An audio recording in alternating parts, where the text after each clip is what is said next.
One of the biggest people exposing what Klaus Schwab has been doing is a man sitting in this room, Malcolm Roberts. Malcolm, could you please come to the stage?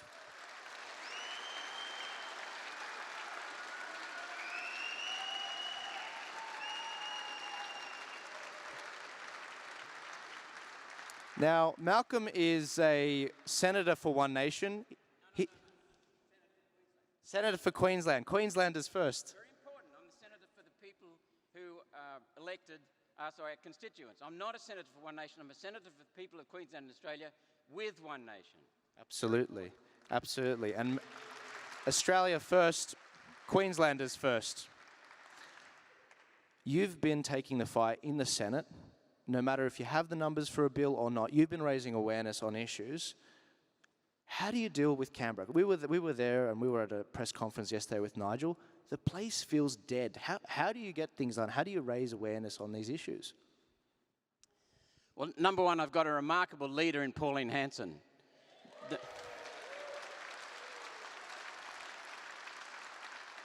And I mean that sincerely, because Pauline has been in there fighting for a long, long time, and nothing deters her, and if she says something, she means it. So I can trust her. If I disagree with her and I talk to her about it, she'll either say, give me your facts, in which case I'll give them to her, and she'll say, fine, we'll change our mind. Or she'll say, no, I don't agree with you. So that's wonderful. You know exactly where you stand, and she likes it when I tell her exactly where I stand. So that's the first thing. But the second thing is that we do what we think is right. That's fundamental, because then it doesn't matter what I do, I'm comfortable with it. I don't care who criticises me, how much they criticise me. If I'm doing the right thing, then I'm very, very comfortable. So I don't care what people think. God bless you. I think the other parties need that as well. Is anyone in this room getting a little bit twitchy about digital currencies and digital passports? And I'm seeing a lot of nodding heads. Any business owners here? Put your hand up. You know, I think the states have a lot of plans for businesses. Malcolm, what's going on this front? And how can people protect themselves? What's coming down the line? Well, to understand what's coming down the line, we have to look at what has been coming along the line behind us. What did we see in COVID? We saw so many things for the first time. Any one of them we would have rejected. But instead they came steamrolled, one after the other. And that just bamboozled people. Digital passes, where you could and couldn't go. Restrictions as to what you could do. What doctors can say. I mean, a doctor, when you go to a doctor, you get his or her opinion about your health. You couldn't get that now, because the doctors are told what to say. So that's the kind of thing we're seeing coming. So a lot of the things that were done here, New Zealand, Canada, France, United States, we're testing the way for digital identity. You saw the Optus leak. Who's been involved in that? Anyone? 10 million people. A member of my staff left Optus in 2008, 14 years ago. He's part of that leak. His information was leaked. So the big leaks come mainly from mistakes in big tech and in government. And they want us to trust them with our data like hell. So what they're trying to do is to get the Digital Identity Bill was introduced not into Parliament, but it was circulated in the Parliament for discussion. Labor Party said they would support it.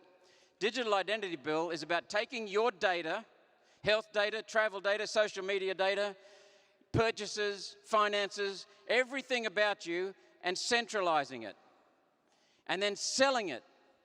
And if it goes to a foreign multinational, they look after it under their laws, not our laws. So it's not secure. And then if you want to know your health data, you pay to get it.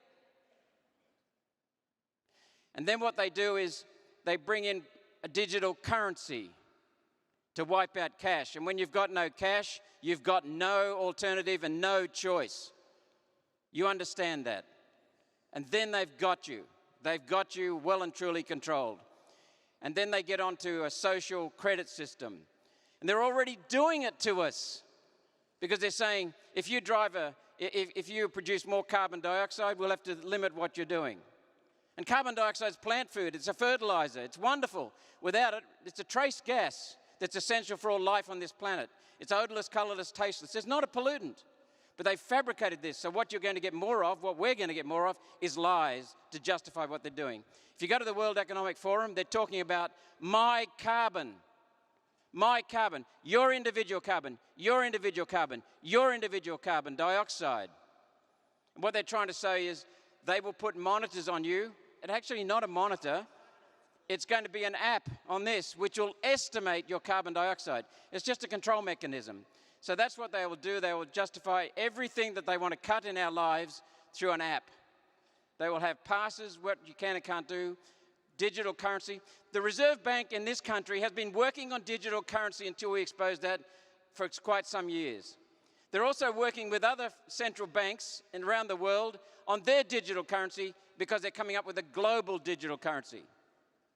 So people talked about Pauline Hanson talking about the unelected global governance from the UN that was first mooted around 1996. She belled the cat. She was ridiculed for it, but she's telling the truth.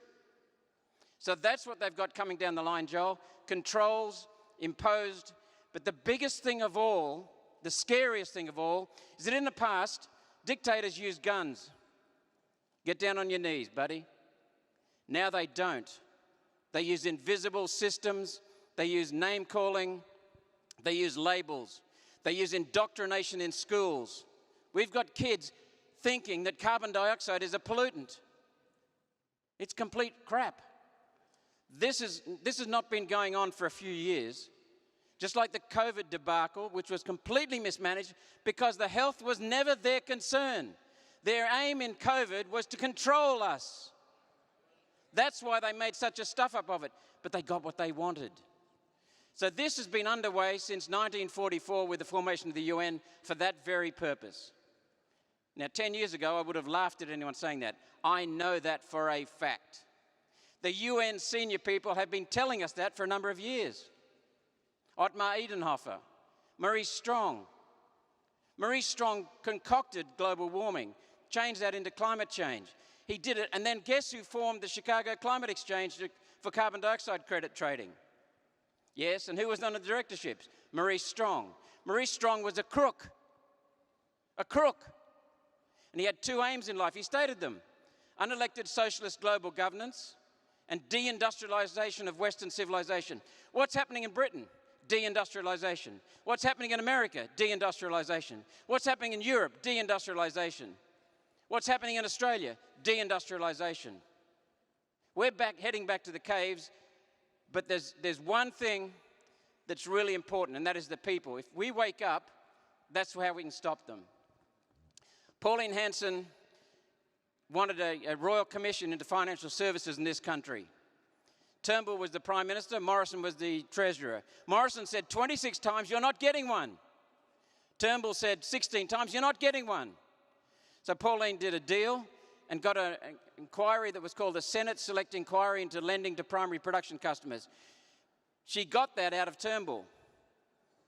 She made me the chair of that. We went out into the bush, Pauline's team and my team, and we helped the farmers put together submissions. We then held inquiries in the bush, and we loaded up all the information, and then we held the banks accountable in Sydney and in Canberra. We embarrassed them so much, here she is.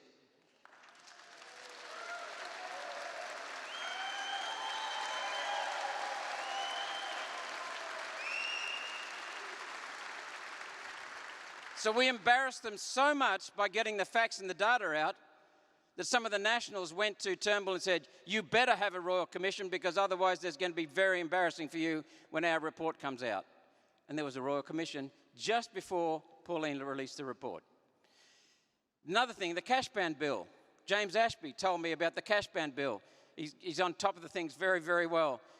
Our staff got hold of it, we looked at it, and sure enough, it was a ban of cash for any purchases over $2,000. And you can see where that's going. It would have been $200, and then complete ban. So what we did was we got hold of the crossbench. Just my team plus Pauline's staff, we got hold of the crossbench and showed them what was going on. They were horrified. Then we got hold of some Liberal branch members, and they were horrified.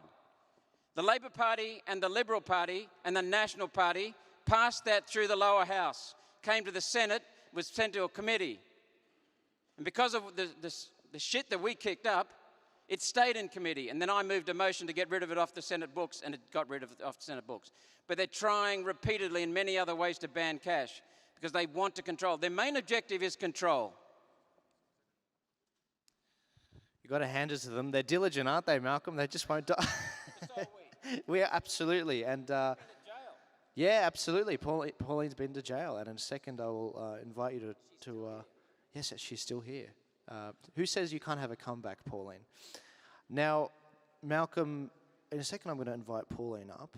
Senator Hanson, rather. I'm very informal.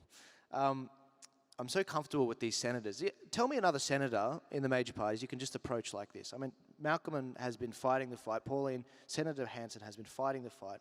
Senator, what's that? It's just you. Oh, you love Pauline. Oh, cool.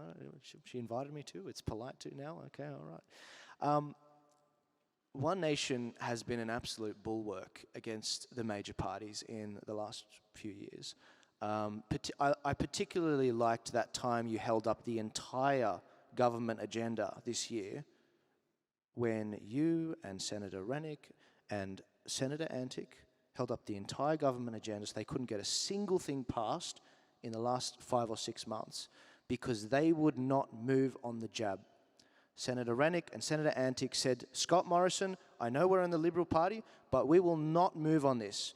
We have to deal with stories like Sienna Knowles, 19-year-old equestrian girl, healthy. You've got to be quite healthy to be an equestrian. Jab injured, 2 jabs, jab injured. He said, if you don't move on this, if you don't offer some protections, we're not passing any bills. So between One Nation and these 2 Liberal senators, they absolutely held up the entire government agenda for 5 months. It was a lame duck session. And so thank you guys for that, and thank you for being a light on all of these issues. Thank you for doing what you're doing. No, it's my pleasure.